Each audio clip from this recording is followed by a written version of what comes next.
On vous souhaite la bienvenue à ériclatour.com. C'est une émission littéraire aujourd'hui, puisqu'on reçoit l'auteur de Chambly, Daniel Decoste, qui nous arrive avec son premier roman Pour l'amour d'un choix.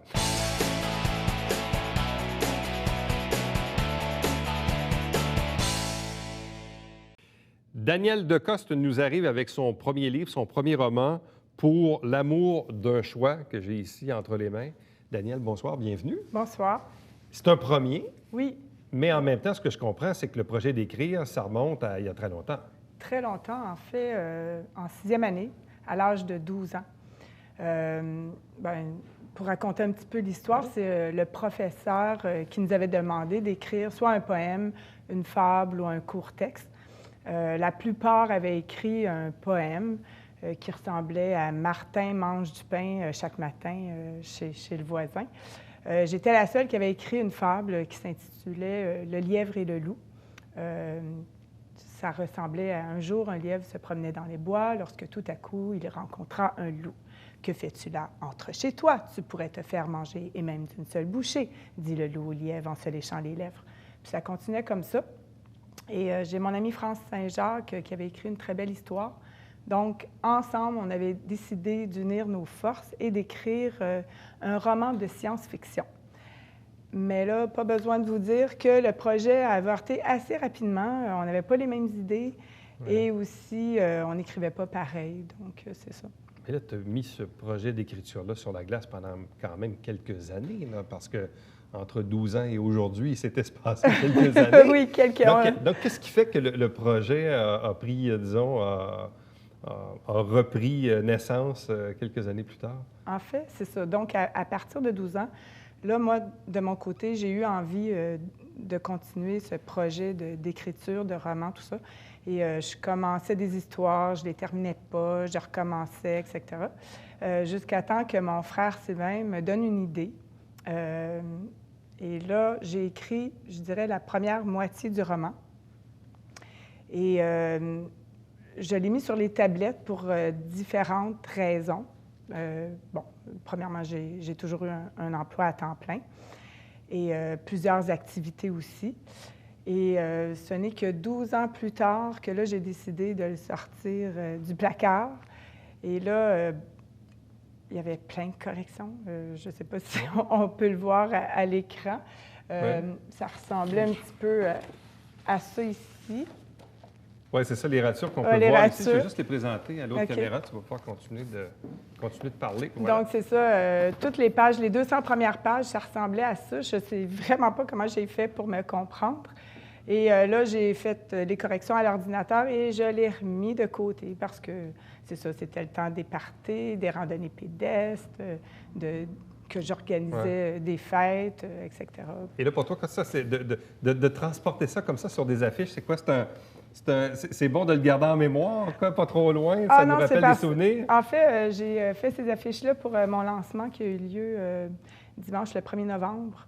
Puis, tu voulais que les gens voient le cheminement de l'auteur? Oui, c'est ça. Bien, en fait, j'ai fait des tables thématiques. À un moment donné, il y avait aussi la table des selfies, la table où est-ce qu'on partageait nos passions, tout ça, parce que j'aime ça que les gens puissent interagir ensemble et tout. Puis, bon, il y avait justement la table où est-ce que j'avais appelé « Il était une fois », puis c'était mon cheminement. Donc, c'est ça.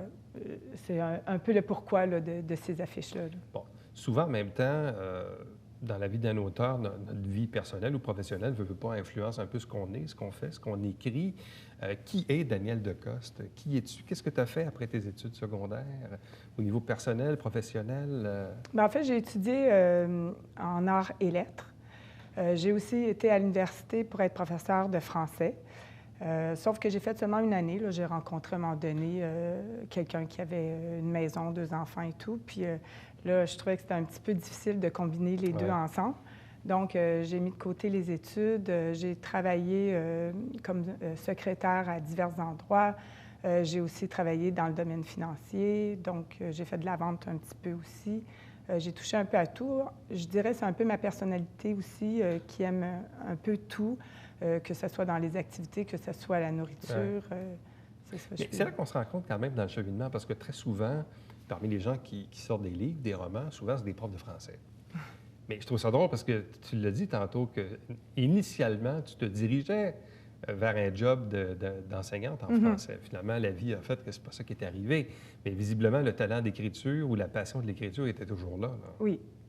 Puis aussi, bon, comme peut-être j'en ai parlé tantôt, oui, c'est mon premier roman, mais j'ai eu d'autres projets à côté, comme à un moment donné, un petit livre, Les saisons de nos pensées, que je donnais en cadeau à mes parents et amis.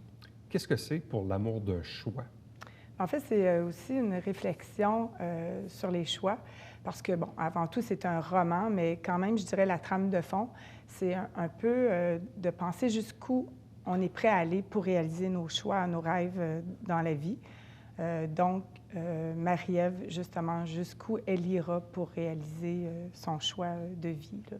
Bon, qui est Marie-Ève? Marie-Ève, ben, en fait, c'est un nom fictif, Ouais. Marie-Ève Beauchamp. C'est l'histoire, finalement, de ce personnage fictif-là. Et c'est raconté parfois par Jeanne, sa demi-sœur, et parfois, c'est directement dans le journal intime de Marie-Ève. Donc, de ce que je me suis fait dire, on s'attache beaucoup aux personnages. J'ai joué beaucoup sur la psychologie des personnages. Donc, on voit vraiment comment les personnages pensent. Bon, ce qu'on peut lire d'ailleurs à l'arrière, la plupart du temps, devenir enceinte, c'est voulu et planifié. Mais lorsque ce n'est pas le cas, qu'on a 18 ans, qu'on ne veut pas du père, est-ce qu'on peut tout de même commencer cette vie du pompier, point d'interrogation? Donc, c'est ce que Marie-Ève Beauchamp va tenter de faire et tout porte à croire que le destin lui en donnera la chance. Donc, c'est un peu la trame du livre. Puis, pourquoi ce sujet-là t'a inspiré pour le roman? Bonne question. Bien, probablement parce que j'ai toujours voulu avoir des enfants, puis j'en ai pas. Donc, probablement que j'ai été inspirée à ce niveau-là. Est-ce que...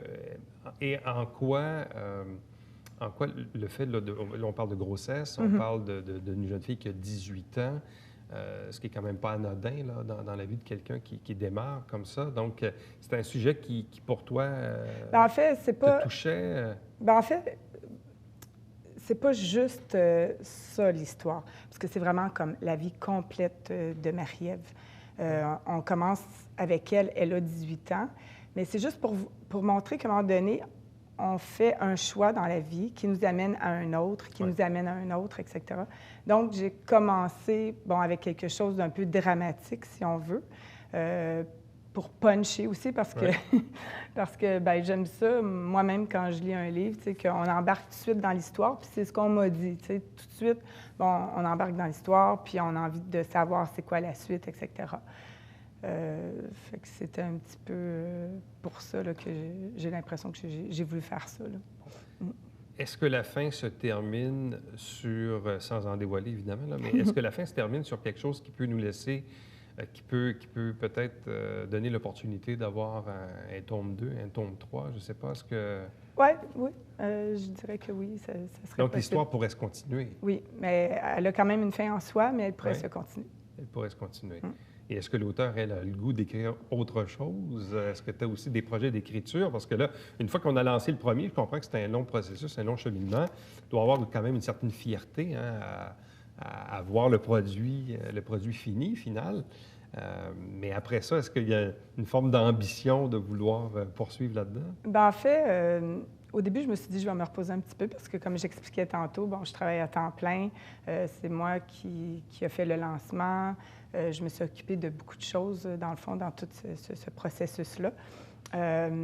Mais oui, j'ai des idées, à savoir si ça serait vraiment comme un roman tel que je l'ai écrit là, peut-être pas, peut-être plus sous forme de nouvelle, mais là, je ne veux pas trop en dévoiler, ça serait quelque chose d'un petit peu spécial. Je suis toujours pleine d'idées, là, mais... Bon. En même temps, quand on démarre dans l'écriture, puis je suis convaincu qu'il y a des gens qui nous regardent qui sûrement ont ça en soi, puis qui n'ont peut-être pas poussé l'idée un peu plus loin pour toutes sortes de raisons. Mais là, une fois qu'on décide de produire le manuscrit, là, il faut trouver une maison d'édition, puis bon, c'est parfois lourd et complexe. Comment t'en es-tu sorti, toi, pour arriver jusqu'à la publication? Bien, en fait, moi, ça a bien été. C'est en 2013, j'ai été à un salon du livre indépendant. Je ne savais pas trop qu'est-ce que c'était.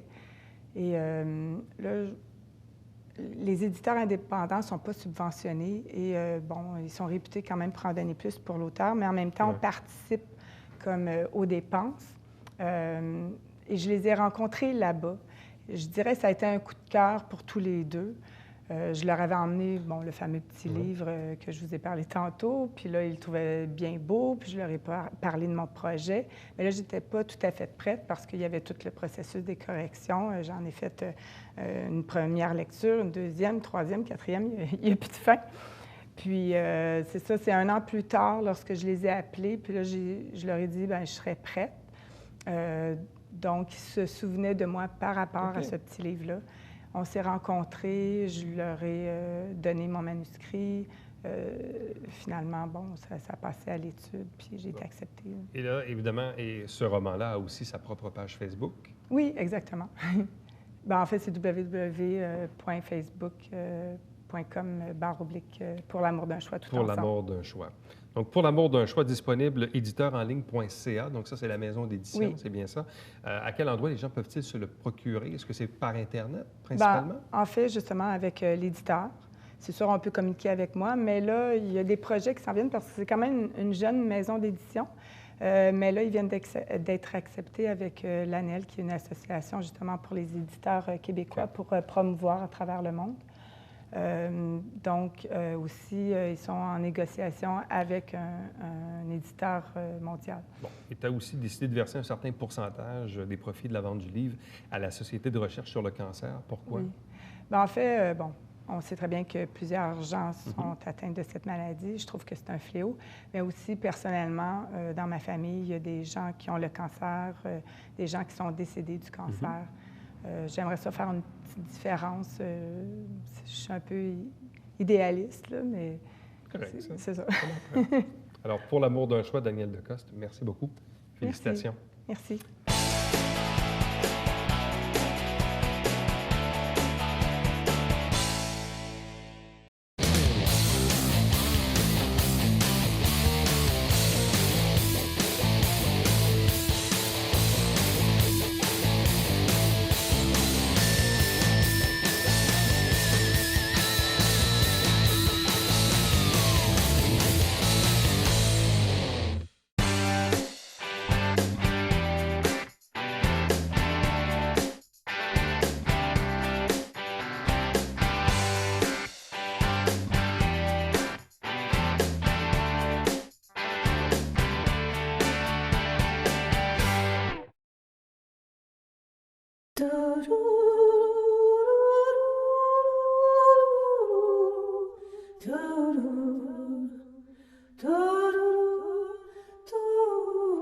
Do